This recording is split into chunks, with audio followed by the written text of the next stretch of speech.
Well, hello, everybody, and welcome to HCA's Pop Council, the show where we talk about all the things, all the geeky news in all the fandom. I'm Wendy Lee, Szany, and joining me, as always, is my awesome co-host, Jami Philbrick. Hey, Jami. Hey, Wendy, how you doing? I am doing a fantastic. So much fun stuff to talk about. We've got some Spider-Man No Way Home runtime news. We've got new trailers for Across the Universe. Who knew that was coming?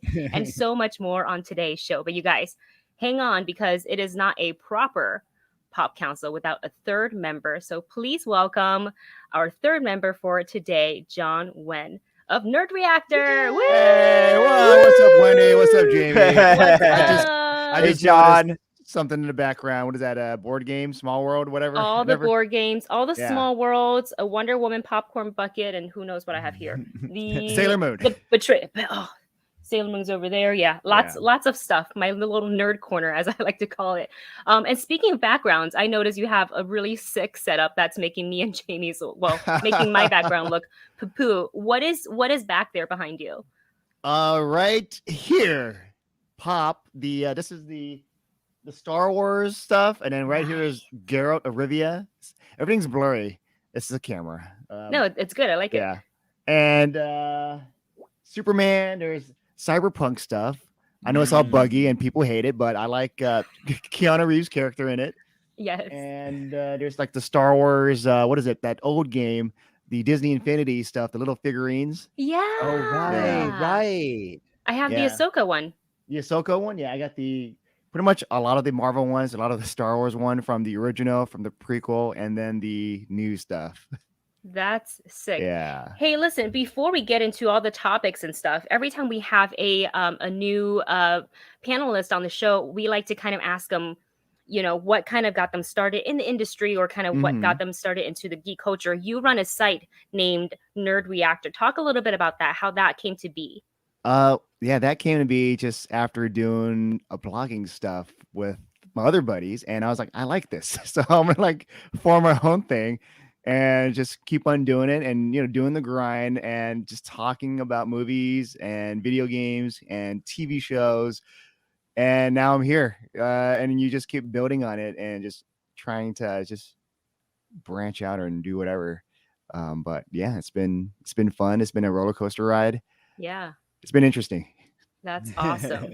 And speaking of which, you do literally cover everything from reactions to movie reviews, TV show reviews, anything and everything.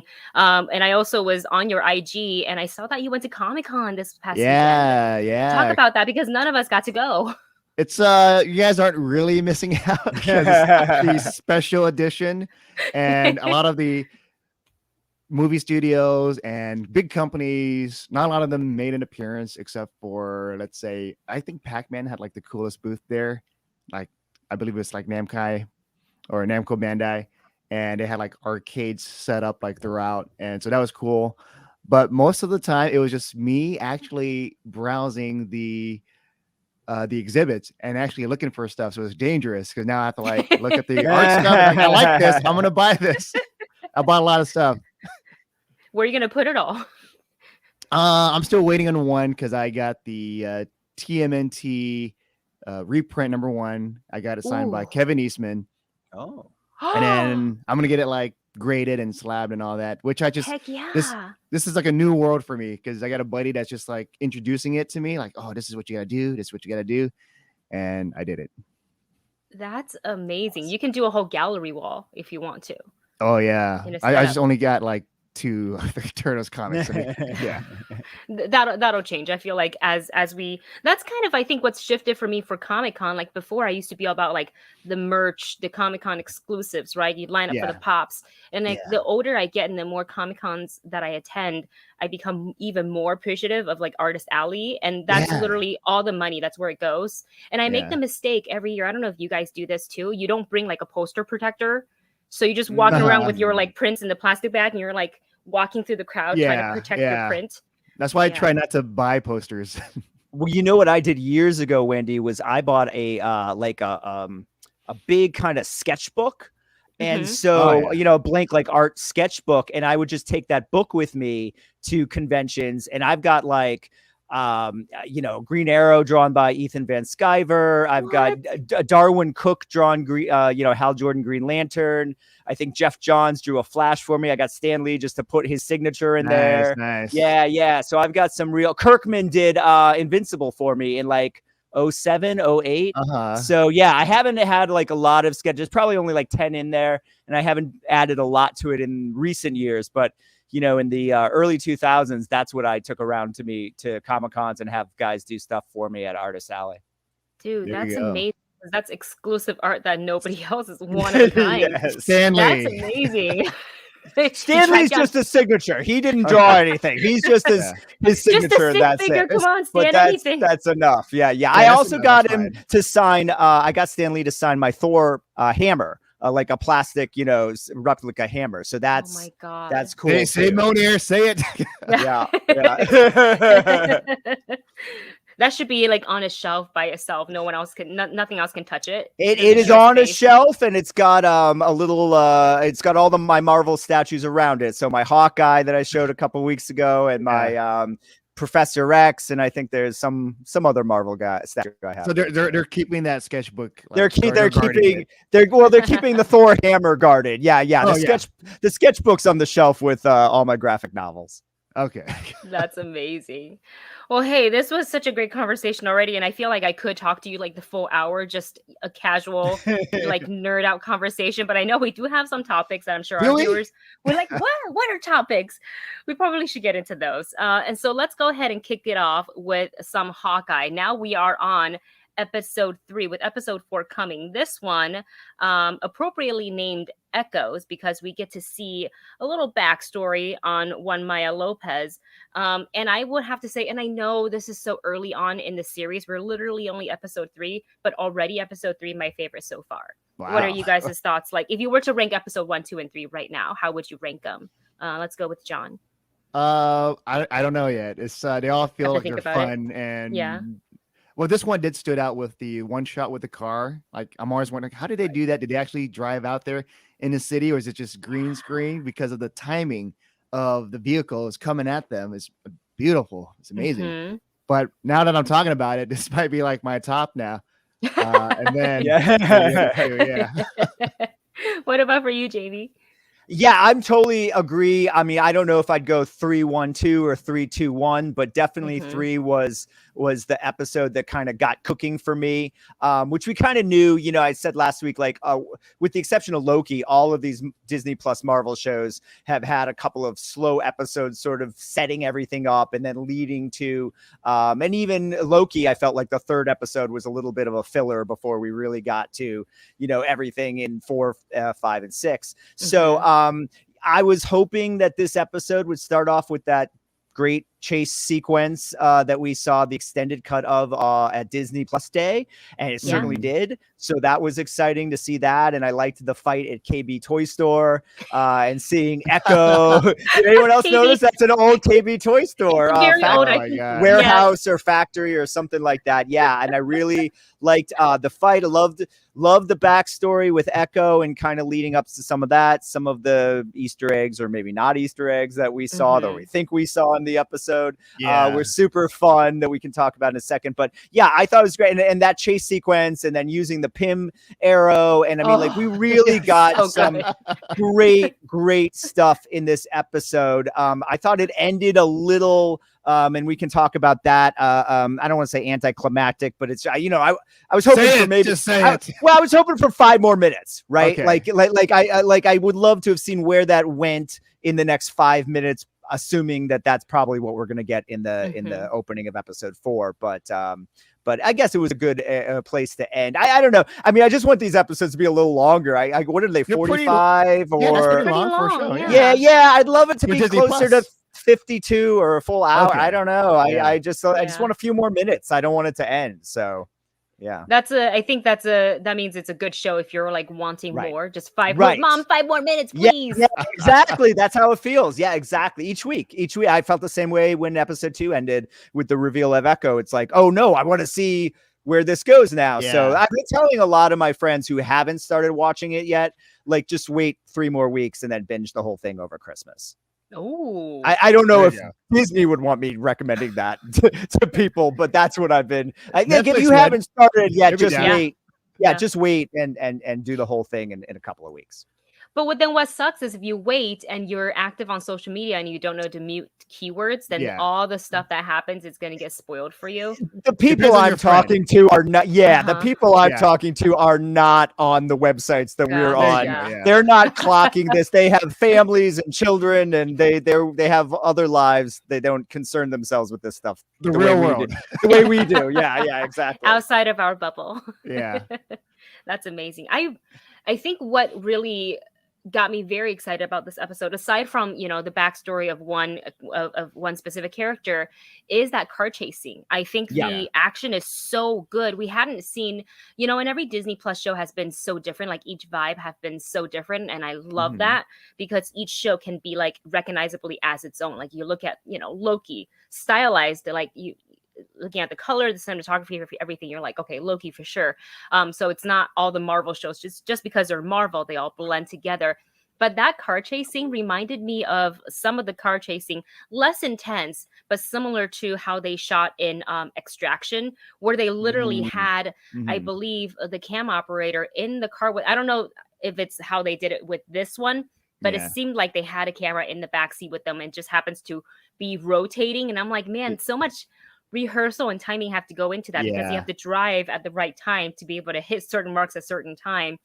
So I always appreciate when they, John brought up how like the cars just when one was kind of drifting through and then the other car just barely misses and then come to a stop within inches of each other. It's really exciting to watch. You're like, wow, that's professional stunt drivers right there. Well, Wendy, it's funny that you mentioned Extraction because I actually saw like older film references. Like I saw French Connection. I saw the chase scene in Bullet. Like that's what I thought they were kind of pulling a lot of their influence from action-wise for that scene. Nice. Did the French Connection have like that one shot in the car? Like, yeah, because they're chasing the train. Yep, exactly. Yes, that one shot. That's exactly what I was talking about. And then, of course, the train at the end. And so, but yeah, there's a lot, and very much, some Bullet kind of effects there too when they're going up and down, chasing each other. And since we're on the action bit, Jami, I know you're such a bow and arrow guy because you not only enjoy Hawkeye as one of your favorite characters in the MCU, you also love the Green Arrow. Love it. Talk about your excitement and when you watched Hawkeye when he got his bow back and it was like, foo, backwards, don't even need to look, foo. Well, yeah, no, and when in KB Toy Store, in that factory scene, they actually did a callback to his sort of, I'll call it falling off the building in an Avengers, and right, like it was the same close up, it was the same. It's a classic Hawkeye move now in the MCU, so that was cool. And then also just seeing all the trick arrows, and I loved the the sort of friendly banter between Kate and Hawkeye about, if that's the most dangerous arrow, what else do you have in there? And what are these arrows and trick arrows? And then seeing the different types of trick arrows, the Pym one really blew me away. We'd seen, we knew he had a connection to Ant-Man and to that world from Civil War, but to see him that he, they actually either Scott or Hank gave him an arrow at some point was really cool. And so I love seeing that. The grappling hook arrow. The coolest one I thought was actually that one that hit the Christmas trees, like hit the truck and then wrapped up the Christmas trees. And I don't know if that's like just the grappling hook one, like a second grappling hook arrow, or if that was I didn't know if that was the same arrow he used to catch on the train at the end, or if it's a slightly different, but having the cables seemed like maybe they were the same arrow. I don't know. Yeah, but that was like that Christmas tree one. It was like a safe way to dispatch the criminals. Can you talk about like how many people they've killed? They've killed a lot, and I think Kate Bishop also killed too. And at the end, I felt like we killed some people. I feel fine. This is a comedy show. I kind of wish like there was more like meat to it. Like this is dangerous, and Tracksuit Mafia, they're coming after us. But they kind of brushed it off. It's like that's what we do.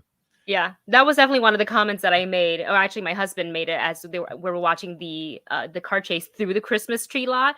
Yeah. And Dustin said, "Oh, it's a good thing no one was Christmas shopping at this exact moment.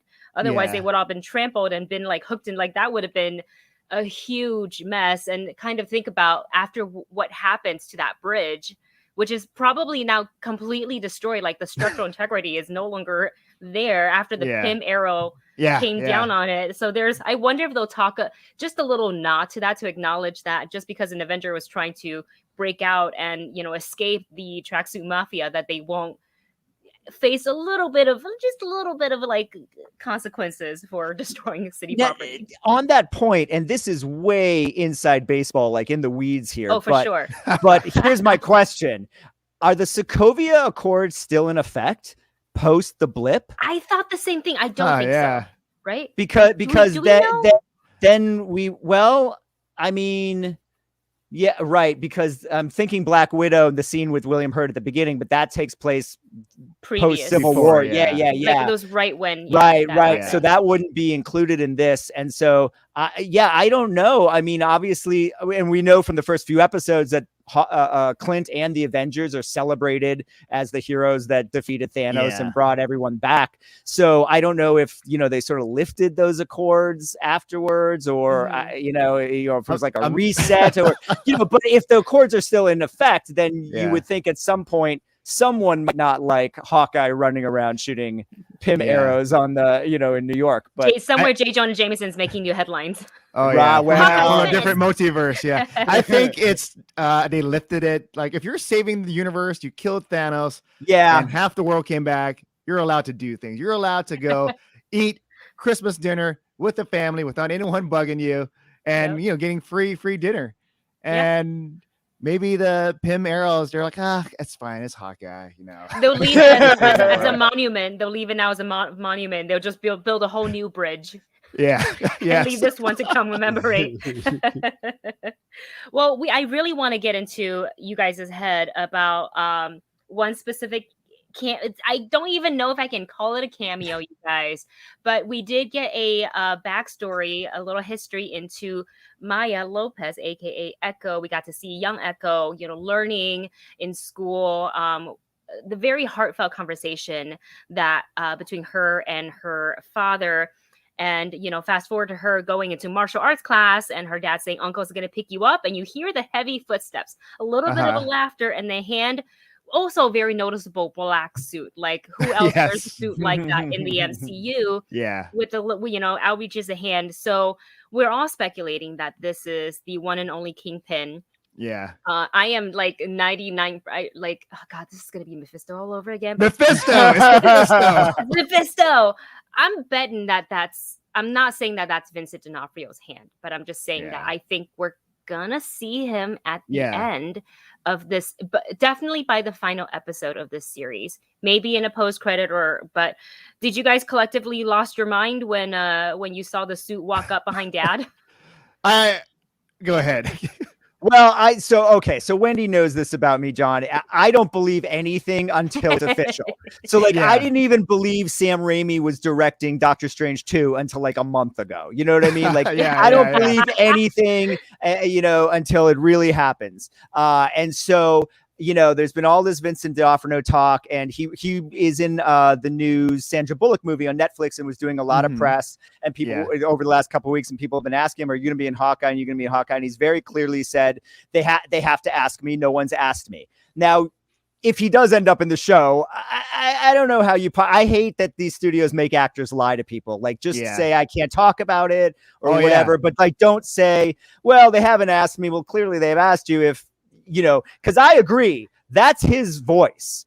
Now, whether they lifted they lifted that laugh from the Netflix series, from outtakes, or if he really came in and re-recorded that laugh for them, I do agree that is Vincent D'Onofrio's laugh. I'm very good at celebrity voiceovers and commercials and think, I think that's Gene Hackman. And so I think that was definitely Vincent D'Onofrio.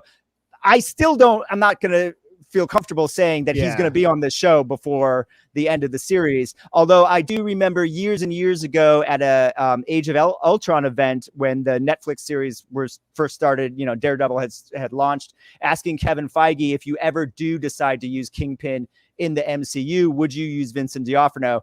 And I'll never forget his answer. His answer was literally, I don't see any reason why we wouldn't. Yeah. And so he was great.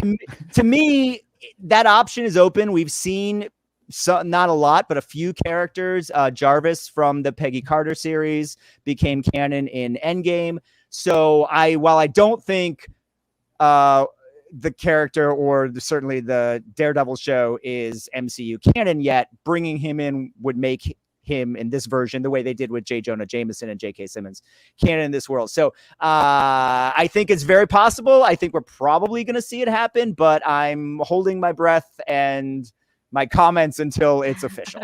I want to ask you, Jami, like you hear the things, you would be like, yeah, that's the guy. So when you're watching Eternals, did you instantly recognize like Mahershala, his voice as? Well, you've opened a can of worms with that. Wait, okay, Jami, let's because talk. We never Eternals talked was about this. spoiled by a certain newspaper, but so I knew that had been confirmed before I saw the movie. Ah, no, it was ruined for him. Oh, that's nice. And you know what's funny? He texted me and he said, "Is this true?" And I tried to lie my way through a text. Yeah. You're like the Marvel actors now. She said he's not. She said Blade is not in the movie, and I was like, "No, I know, but his voice." Yeah, I think the exact wording I said. I go, "Well, you don't see him." Right. I was like, no, but your Blade isn't seen in this movie, is how I said it. And he's like, but I know his voice is. And I was like, who ruined this for you? The movie literally was only screened. It wasn't even screened for the public yet. It was only like press, and it was press already ruined it for him. A specific publication that we will not mention decided to tweet the 2 end credit scenes directly after the premiere of the movie. Yeah. So that's crazy. But at any rate, so I didn't have that option of being able to guess Mahershala Ali's voice. In that one. Yeah. But yeah, so, Kingpin. Yeah, it was. I really love Kingpin and Daredevil, and I'm loving that. Okay, let's say it's not him or it is him, but they're pretty much teasing that it's him. It's like they know what they're doing. Unless they're gonna pull off a WandaVision where it's Ralph Boner and just piss off fans, because I was pissed off. Like, just give me Multiverse Quicksilver. Why have this character just to like slap us around? I know some people liked it where it's funny, it's tongue in cheek, and it's like an FU to fans, I guess, because they love like subverting expectations. But why even do that? Yeah, like imagine if it's Kingpin Boner. That's his name. I don't think that they're not going to do that twice. It would ruin the character. No. I would expect if D'Onofrio does appear in the series as Kingpin, or eventually in the MCU as Kingpin, I almost imagine it being a different version. The same way we're seeing, Jamie Foxx is a different version of Electro, and Doc Ock is a different bit of a version of that character. And J. Jonah Jameson, so I think they'll do it differently. How they could make him even bigger and more massive, I don't know, but with visual effects, CGI. Leave the CGI out of this. But they never CGI'd him in the Daredevil Netflix. Yeah, he was fine as that. I want that. I agree. That.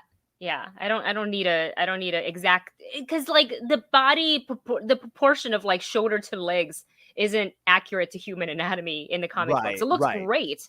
It's very iconic, that silhouette. For comics, it totally works. But for live action, you're gonna be like, what? No, I just don't want Kingpin to look comical. I just want him to be imposing and intimidating, as he already was in the show. Not like the Kingpin in Into the Spider-Verse, where it's really the broad shoulders and like skinny ass legs. Yeah. And of course, before we finish our spoiler talk for episode 3, we are left with this. I'm sorry it's such a blurry grab, but Kate and Clint goes sneaking back into her mom's penthouse so she can do a little background check on one Cassie, who, by the way, I wanted to mention this. I think for sure there is definitely tension going on between Cassie and Maya, and I think it's one of those, I'm going to be on her good side. I'm going to serve as her translator. Like, she can trust me, and I'm going to screw her over because I want to be the leader of the Tracksuit Mafia. That's kind of the read that I got. Or that could be my own headcanon getting in my way. I don't know if you guys picked up on that in the show, but there were moments where, especially at the end, she's like, who's the leader? He's like, you are. But he said it, kind of, because begrudgingly, he kind of said it like, oh, I have to play nice and be on her good side. So I think there's definitely more to Cassie than meets the eye for the time being. But yeah, at the end, we also got to look at, one Ronin sword being held at Clint Bartland's Barton's throat and then panning out, pulling back to reveal Jack. So many fans are already speculating that because in the comics, Clint and Jack have a past, and that Jack was actually the mentor for Hawkeye. So do we think that MCU will actually, in this MCU, they're going to use the comic book source in this way, or they'll be complete strangers? What do you think? Because I think it might be interesting for him to be like, good to see you, and a little tongue in cheek, and then just like, bring it in, and to give a hug. And that would be just, imagine the shock on Kate's face. Yeah. If she were to see her favorite Avenger and her least favorite person. The drama. Yeah. That'd be great. Yeah. I like that idea a lot. And I think that would be interesting if they go that way, because you're right. I think the drama in that moment, and also because Kate is so clearly thinks Jack's the villain. And I think that they've been I think he's been a decoy from the beginning as far as the show goes, a red herring. I mean, I think, and I think we discovered a little bit in this at the end of this episode that Vera Farmiga, is more involved than she probably let on. Yeah. For sure. And so that would be interesting to do it that way, that they recognize each other. Although she's talked about Jack to Clint, and he didn't have any sort of recognition of the name. Yeah, but maybe and plus he knew him into his place, right?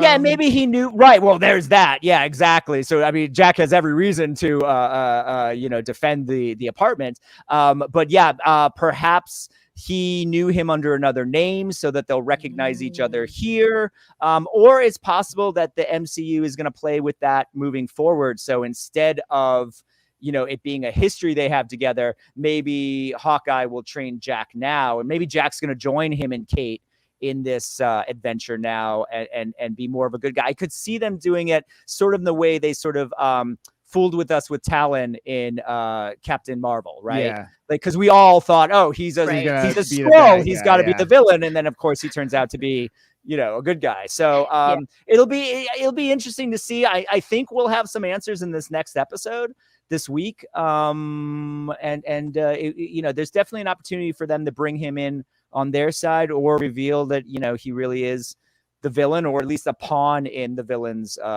major plan. Yeah. Because the real villain is Vera. We all know it. Yeah. And then Kingpin, right? Like, who is calling the shots? Is she calling the shots? Is Kingpin calling the shots? That's true. Oh, that's true. And just to think, like, there's so much happening. We've got 3 episodes left. We don't even know how much, like, Yelena is going to play a part in the show. Right. It's already been teased in Black Widow. Val placed that little seed of doubt in her head, like, Clint's responsible for your sister's death. Oh, is he now? So she's going to come with her vest of pockets into the Hawkeye show. And, gosh, I'm just trying to, like, how are they going to cram everything into the next 3 episodes? I don't know, but I'm looking forward to it. It might be. I feel like it might be disappointing trying to do all that. And you're like, that's it. I feel like I'm going to be disappointed when Yelena shows up. I'm like, that's it. They teased that at the end of Black Widow, and this is all they have to show for it. Another end credit scene, like another end credit scene. Show up in end credit scene. She just walks in frame. And we've all been thinking that Yelena is kind of moving us towards Thunderbolts. But what if she and either Renner as Hawkeye, if he continues after this series, or Kate as the new Hawkeye? What if they're setting up the West Coast Avengers? I mean, that's a whole other, I remember Swordsman could definitely be part of that. Like, that would be interesting if that's where they're going. I know everyone thinks it's Thunderbolts, but what if it's West Coast Avengers instead? No, that's not out of question, because I remember when we saw White Vision, right? And that conversation already started back then. So, like, there's little seeds, and again, like, that's why we always joke about, like, it's Mephisto all over again, because we have there's so much source material. Yeah. And we're seeing, like, little breadcrumb trails of, like, this could happen. And Marvel's already planning it. I feel like they're sitting back laughing, like, look at all these guys talking about their theories, and who knows who's, like, hitting so on the nose, or we're so, like, far in the left field. They're like, wow, not even close. So do you think they'll do, like, a Avengers type series, Disney Plus, for that, and then, like, the movie stuff they'll do like the bigger like solo films? Probably, Yeah, yes. I mean, obviously they're going to do another Avengers movie at some point, whether that would be a smaller West Coast Avengers type thing, or I think that would make more sense to do sort of a new Avengers where kind of Spidey, and you could have Falcon as the new Captain America and Captain Marvel and Doctor Strange and you know, Shang-Chi and a lot of these newer Black Panther, whoever ends up being the Black Panther. You know, so and then Black Panther was also part of West Coast Avengers as well. Yeah. So you know, so I mean, I think the biggest characters they haven't introduced yet that were part of that is Wonder Man and Tigra. And whether those two will ever show up in the MCU or not, who knows? But they could replace them with other. And Beast was a big part of that too. You know, so we'd have to wait for, you know, the mutants once the X-Men or the mutants to come out. Yeah, exactly. Wow. And if they're going to be bringing out New Mutants or bringing the old cast. Right.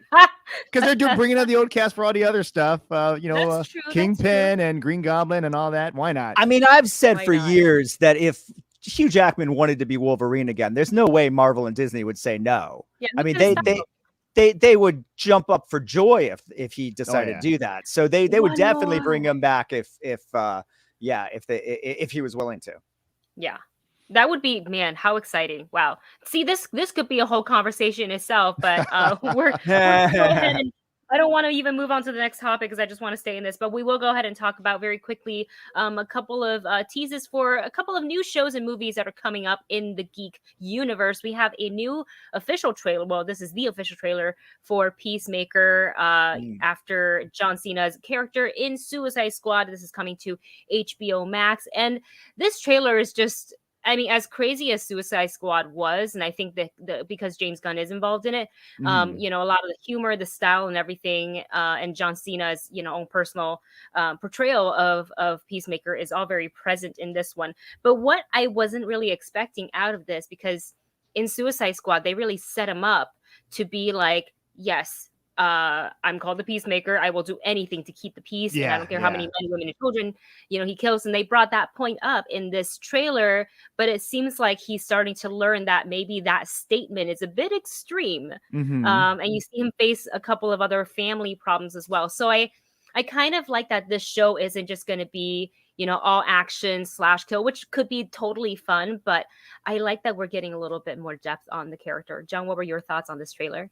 Oh yeah, I did like the family dynamic. I like that whenever they do a superhero movie, we show the family life, that they're actually regular people and they are just like you and me, and we can relate.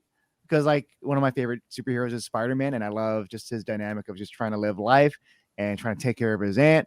And with this one, I guess we're gonna get to see a little bit more of that, but more of like a dysfunctional family, especially with his dad. Who's played by the T-1000. I need a scene with him just running like this. Yes, always that. Best runner in feature films. Yeah, Robert Patrick. I agree. Oh, man. Jami, did you like the trailer? Huh? Yeah, I liked the trailer. You know, I was a huge fan of Suicide Squad. It's one of my favorite movies of the year. Like, I absolutely loved it. But that being said, that you know, Peacemaker was maybe my least favorite character in the whole thing. So the idea of watching a whole series about Peacemaker, like, I'm not sure how interested I am in it. You know, even watching the trailer and seeing like Amanda Waller's team there with him, I'm like, well, we know Viola Davis isn't in this. Like, I mean, I need Amanda Waller in this. I'd love to see, you know, some of the other characters from Suicide Squad, which isn't going to happen. So I don't know. I mean, I'm hopeful for it. But it does, you know, I mean, it's a big HBO Max series to a film that no one really cared for or went to see other than a few of us. So yeah, I mean, it's weird, but I love James Gunn and I hope that I really end up enjoying it. But just getting behind Peacemaker as the lead character, yeah, we're gonna see if I can do it. It's like, little, yeah. So sometimes when you watch it, you're not sure how it feels, but later on, it's like, wow, this is a character I really enjoyed. Like, I don't know if that's ever happened to you with a TV show before or a movie where you're watching. It's like, now I want a movie out of this character. This is who I want to see, because before you had reservations. Yeah, exactly. Yeah, I feel like that's what the show is going to do for Peacemaker, because you're right. He was very just kind of like one face, one style throughout the movie, which totally makes sense because I like that it set up a conflict between him and Bloodsport. Right. Because they're kind of, very similar fighting style, short shots and things like that. But the humor and the competitiveness between the two is what made me like Peacemaker. And like John Cena, knows how to play up those, like him and The Rock, because they come from the wrestling background. So like these one-liners, they can play up the cheesiness to make it not sound cheesy. Like they just have a certain way of doing it and delivery. So I enjoy watching John Cena act. Like the more roles that he gets and the more diverse he gets in different roles. Like we know he can do action, he can do comedy, but I like to see him get a little bit heartfelt in this one. So we'll see what happens with Daddy T-1000. And moving very quickly on to the next tease at a look, and we just talked about him. The Rock went ahead on Twitter and tweeted out this quote: "Kneel at his feet or get crushed by his boot." Oh no, that's an old one. But he says, "Oh, I think so. Oh no, I lost the thing." But essentially, is saying that I was just staring into those eyes. Yeah. Essentially, is like superheroes don't kill, but I do. Essentially, was kind of the through line in his. He didn't even watch Hawkeye. Did they see what happened during the So, but this is very exciting because I think fans have been asking for a Black Adam for a really, really long time. And I feel like The Rock, someone who is just built like a superhero, just like Thor, just all muscles. And the man doesn't even need a suit. I don't know how he can find a suit to fit his like physique. But I'm excited for The Rock finally becoming a superhero, and not just a superhero, a villain, essentially. And with Shazam and everything coming out, I really thought that we were going to get more of a Black Adam tease with the first Shazam, and I was a little disappointed that we didn't. So now that anytime The Rock tweets anything about Black Adam, even if it's just a quick photo of a magazine cover, I am like looking at little hints, which there is no hints to be seen. But right. I just wanted to bring up the topic because I just really enjoyed the look. So you're really excited for it. You're like, just give me anything about Black Adam. Give me anything, just because I'm a big fan of The Rock too. I think he works extremely hard. Like I don't know how a human can be so disciplined and find so much time in the day to work out, be a dad, because he doesn't work like one movie at a time. He's like, let me work on this reality show, this movie, I'm gonna appear on this is other projects, my branding, my merchandise. I'm like, oh, it's ridiculous. Is there 10 of you? I don't know. And then he's like, I have time to work out. I'm like, I'd be tired. It's called having an assistant. I always wonder how much of a hulking monster does he feel he physically needs to be? Because there's no one on the planet bigger than him right now. Yeah, he's over 50. Like we've seen what happens to Schwarzenegger and Stallone once they hit their 60s. A lot of that muscle mass just to. Well, no, I mean, he's not 60 yet, Wendy. I mean, I know. So let's see what happens in a few years. Yeah. And so, I mean, my question is always like, you're enough of a hulking monster right now. Like, I don't know how much more you need to be. But at any rate, I will say that, I think it's great that he's playing Black Adam because this is a thing that, like, it didn't happen overnight. He's been working on this for like 10 years. Yeah. He didn't just rush into playing a superhero. And from what I understand, DC actually offered him either role, Shazam or Black Adam. And he chose Black Adam. And I think because he chose Black Adam, that really separated Black Adam from the Shazam stories because they know we've got the biggest movie star in the world. We're just going to go do what he wants to do over here. And we've got to keep that from this other world that we're creating here. Of course, they're eventually going to come together. What's interesting is if you hear Johnson talk, it sounds like he's more interested in having Black Adam fight Henry Cavill's Superman, who may or may not still have the job. We don't know, right? No, it's never. He's Geralt forever. Then he is, well, realistically, I mean, we don't know what the official Warner Brothers feeling is on that right now, if he's still Superman or not. And so, it's interesting that he never talks about, I can't wait to go against Zach and go against Shazam. He's always talking about Henry Cavill Superman. So I mean, I agree with you, Wendy. Like, I thought it was disappointing that it's like, it's like doing Batman without the Joker. I mean, you need to have that character. But just from this picture, I mean, he looks, and even in the comics now, Black Adam looks like Dwayne Johnson much more than he ever has in the past. That's slowly kind of happened over the last few years. So I think, I like the photo. I'm looking forward to what they do with it. I think it's cool that they have, Pierce Brosnan playing Dr. Fate and Atomic Smasher and a lot of these other characters in there, Hawkman. So, I'm looking forward to it. But I think, you can't get much from that one photo, but it's enough to get me excited. Yeah. Yeah, especially Dwayne Johnson. Out of all the wrestlers, you have someone that is charismatic, but also just, I think, good at acting, because there's not that many wrestlers that can do the stuff that The Rock does on screen and pull it off. Like John Cena might be like a close second. And there's Batista a third wrestler, too. Batista's getting really, really good now. Very good. Yeah. So, but yeah, just having like a wrestler that's really good, but having the physique, playing a superhero or supervillain character, like we're there. And I'm pretty sure it's going to get a lot of comic book fans excited seeing that. And someday maybe we'll get all three wrestlers together in a movie, even though Batista said he doesn't want to. Batista doesn't want to do that.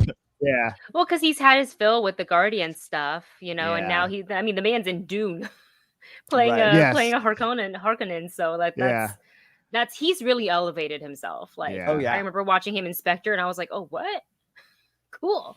So yeah, well, we'll be keeping our eyes on all of these news, for the new Peacemaker show. We'll probably do a review on the show here. Black Adam, more news to come about that. But let's dive into the Spider-Verse, because you guys, there's so much to talk about with this. And let's just start off with the upcoming film, Spider-Man No Way Home.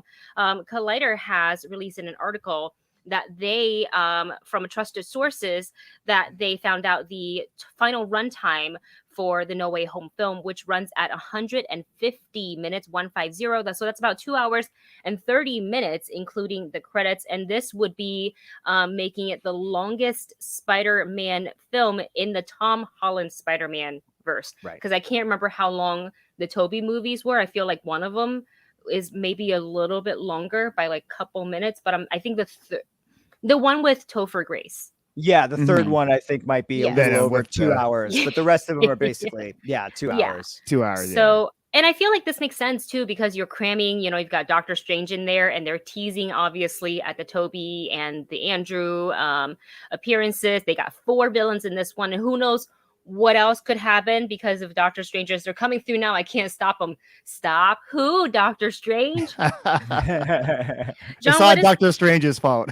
That's all I got to say. He's the one that screwed up the spell. Yeah, he's the one that started it. Yes. And Wong was the one that told him, don't do it. Don't do and it. He did it anyway.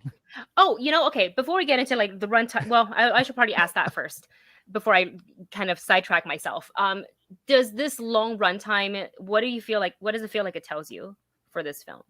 That we're going to see all the craziness? Yeah, I think we're going to have more time for different characters, especially with Tobey and Andrew. Like, they're like the worst kept secret, but I'm hoping we get just more of them, like a scene, like, Into the Spider-Verse, where we get stuff with the other Spider people and them doing things together before fighting the Sinister Six or whatever they're going to be called.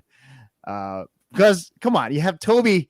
If you're gonna have Tobey, if you're gonna have Andrew, the audience wants to see more of that and them interacting and just doing things together. Maybe like regular stuff, like eating ice cream. I want to see that. Just cute. Just walking down the sides of New York. Yeah, licking and an just ice cream pointing at people with the little floppy hair. Yeah. God, I remember that. Oh gosh, did I lose my train of thought on this? I'll bring it back. Time and then but it was something right before that. But I'll try to get my thoughts back while I kick it over to Jami, because Tom Holland actually introduced the panel of villains at Brazil Comic-Con. So talk a little bit about that, Jami, while I try to recover my thoughts. I will, and I just want to say to John's last point, I will not engage in this Andrew Garfield, Tobey Maguire talk. I knew you there is no evidence. We have no reason to believe that this is happening. I believe as much that Ben Affleck's Batman, John Wick, and Jesus Christ will be in the movie too. So we just will have to wait and see about that. Yeah. And then just about the runtime, I want to mention that, it makes sense to me if let's take the other Spider-Man out for a second. We do know there are a lot of villains. There's Doctor Strange. There's a lot of characters to cover in this film. All the previous Spider-Man, Tom Holland franchise characters. But we've heard Tom Holland say that this will be the end game, the Spider-Man end game, right? And so if that's the case, if it's, and what I take from that is that it will be as big of a movie as Endgame was, but for the Spider-Man universe. And if that's the case, then 2.5 hours, certainly. I mean, I think Endgame came in at 3. So 2.5 to me seems totally reasonable. Not too over bloated, even though we know that it's already going to be bloated to some degree. But I don't think you could do this in 2 hours if it's really what we think it's going to be. So, and then to what happened over the weekend, again, this just goes to I don't believe anything until it's officially confirmed, but it's been officially confirmed now. Tom Holland introduced a pre-recorded villains panel. He actually says, and I'm going to get the quote a little bit wrong, but something like, throw all your fan theories out the window because they're not true. Or are they? And then he introduces 3, I think he calls them 3 legends and good friends of mine, Willem Dafoe, Alfred Molina, and Jamie Foxx. So to me, now, of course, we knew Willem Dafoe was probably in the movie. We knew Green Goblin was. We've seen the Green Goblin images in the trailer and the posters. And I guess we had a week or 2 ago that poster where he's sort of got a hood on. You can see a little bit more of his face. But, they're tricky in the MCU and you never know. So I don't believe anything but this is confirmation. And Willem Dafoe talked about returning and why he decided to return and really enjoying the script and having an opportunity to revisit a character that, in the comics lives on and on and on, and having an opportunity to come back. And Alfred Molina and Jamie Foxx talked similarly about that. And so he certainly confirmed, I think, that he is A, in the movie, and B, playing a version of his character from the first Sam Raimi movie, which I think is great news, even though we all mostly knew that was happening. Yeah. Do you know what was the reason why he wanted to come back, Willem Dafoe? Well, he talked about a series of things. I know the effects was one of them. He and Molina mentioned that too, because Molina had to strap really puppeteer octopus on. It's all digital now, so he doesn't have to do any of that. So I think it was one, sort of how far the effects have gone, 2, how great Marvel makes these movies. I know that was definitely part of that for Dafoe. He mentioned wanting to, really liking what Marvel and Disney have done with these films, and having an opportunity to come back and sort of explore a character again that he thought had been gone for a long time. Yeah, because he died. You're right. But now he's back. He's back. I remember the question. They all died, right?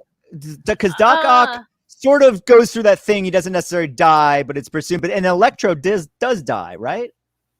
Or did Electro? Did he go poof or something? Or I honestly don't even know. Electro might not have died because they were still. I know the lizard technically didn't die. And they were still setting up a Sinister Six with that last Andrew Garfield movie. So maybe Sandman definitely did not die. Yeah, Sandman did not die. Okay. So that's he's like, you know what? Ironically, those were the 2 that weren't in the panel. How come they weren't all there? Huh? Isn't that interesting? Maybe a smaller role. There's an argument that those 2 actors.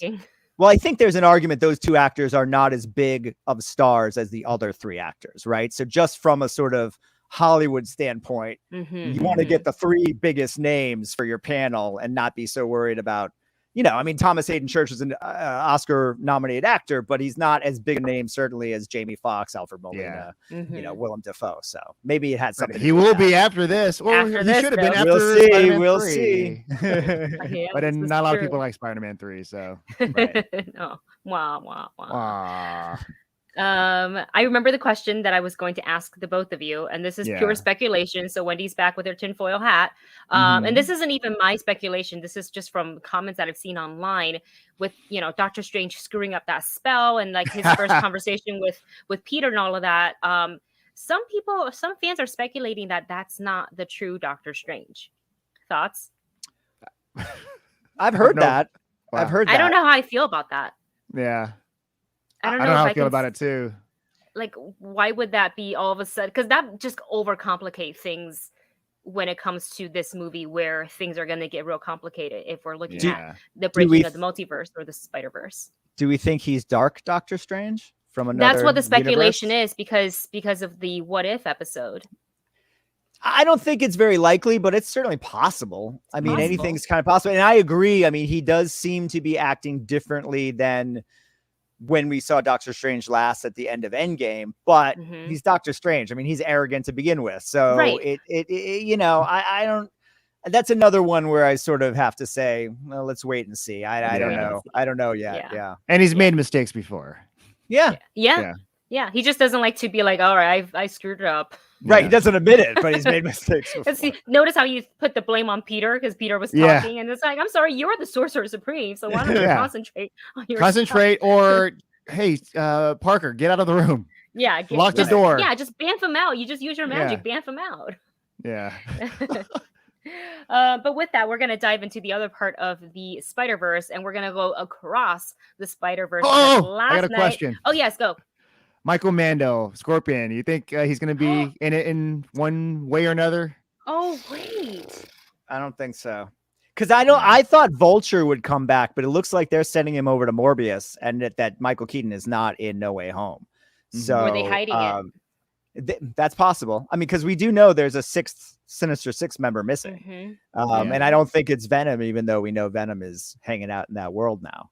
Yeah. So, and I think it would make more sense to have because if you have right now, we're looking at three Tobey Maguire villains, 2 Andrew Garfield villains. So if assuming there is a 6th Sinister Six member, doesn't it make sense to have at least one of Tom Holland's villains, either Vulture or Mysterio? So I don't know, but they could just not do Sinister Six and do Sinister Five. You know, I mean, who knows? You have to do 6. You have to do 6. I think so too, but who knows? It doesn't quite roll off the tongue. No, I agree. With a different number. Yeah. But we'll see. You're right. It's kind of a whole different. It can be a whole different thing. So we will see how this plans out. Did you both get tickets for the film? For Spider-Man? No Way Home. Like tickets, like or screenings.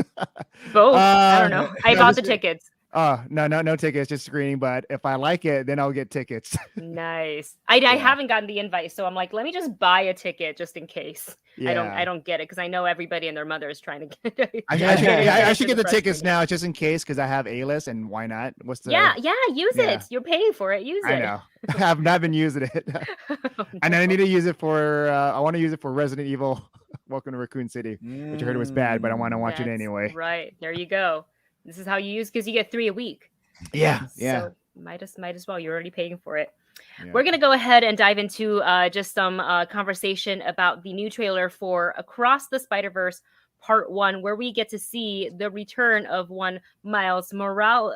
He's a little bit older too. I like that they different. Make him not too old, but definitely a little bit more grown up, and he's got his headphones on, still listening to the same song, which we love. But he kind of comes out of his little jam session and sees one Gwen Stacy staring down at him. This is going to be interesting because first of all, how is Spider-Man grounded? what happened there? I would like to know what he did. Grounded. Miles is grounded. Spider-Man can come out and play. Yeah, this is true.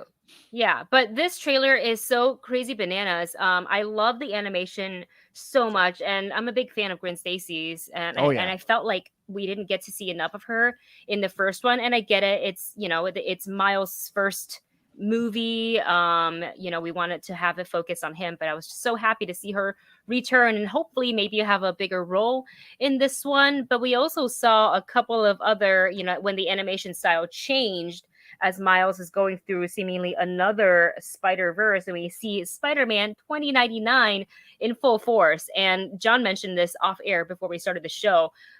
Miguel's looking a bit like buffer in this iteration. He's like The Rock. Yeah. He's like, I want to do what The Rock's doing. Yeah. Can you smell what the Spider-Man 2099 is cooking? what were your initial thoughts seeing this trailer for Across the Spider-Verse Part 1, JB?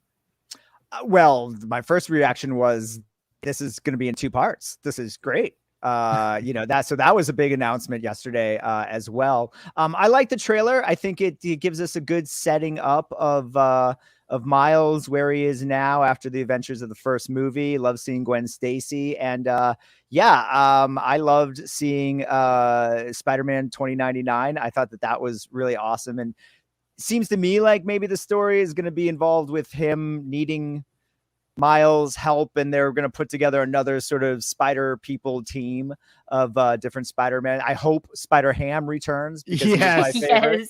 I would love to see Spider-Ham again. So I'm excited for it. Think they can get a new song for the soundtrack, but other than that, I really enjoyed it and love the animation. Especially when they go through the other worlds and you can see the animation changes a little bit and what that's going to be like. That was really cool. Mm-hmm. I enjoy that very much. And I just want to point to, since we're on this picture, do you see right below Miles? He's like got that there's some writing across. Mm-hmm. So I read some of the comments to the reaction video that I did, and some of the fans theorizing that we also might get the Indian Spider-Man. The name I'm going to completely butcher if I try to pronounce it without rehearsal. So, but that's I saw a couple comments pointing to that. So, and again, this is the Spider-Verse, so nothing is really out of the question. I'm just excited, and I'm a little mad that we have to wait until October. And we're getting Issa Rae as Spider-Woman, as Jessica Drew, the first Jessica Drew. I was going to say live action. This isn't live action. So the first, so it's the second Jessica Drew in animation that we've seen, but after the classic 1970s Saturday morning cartoon that I grew up on. Mm-hmm. It's a lot of spider people. What about Madam Web? Madam Web. No, we've been waiting.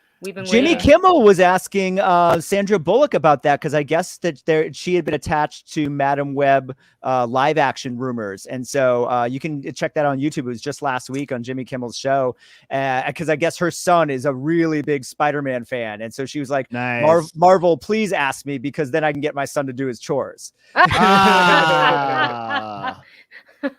Mom's in a comic book movie now. She did joke because she couldn't remember what character that she had been rumored for, and she was like, "What, Spider-Man's grandmother?" Kind of making a little bit of a self-deprecating joke. He's like, "No, Madam Web," which technically Madam Web is kind of like Spider-Man's grandmother. So. Oh, yeah. She's somebody's grandmother, right? I kind of love that casting already. Yeah. Do it, Marvel, Sony, do it. Because who was Olivia Wilde gonna direct? She's attached to direct Spider-Woman, Black Cat. No, Spider-Woman. It's either Spider-Woman or the Black Cat. I think Spider-Woman. Yeah. Okay. Yep. I think so. So you never know. John, were you a big fan of the first Into the Spider-Verse, and what are your feelings for Across the Spider-Verse? I was a huge fan of the first one. I wasn't expecting much until I watched it, and I was like, this is such a good story, and it's probably one of my favorite Spider-Man movies. Probably my second favorite. First one is the Tobey Maguire one, first one, and then this one. The music, the characters, and I've just fallen for all of them, including Gwen Stacy, and just like you, Wendy, I want to see more of her in this one. And Haley Steinfeld, she's in a lot of things, so anything behind, I'm down for it, because this year has been like a Haley Steinfeld year with Hawkeye and also Arcane. Yes, and great in that one, and this one. So just give me more Haley Steinfeld.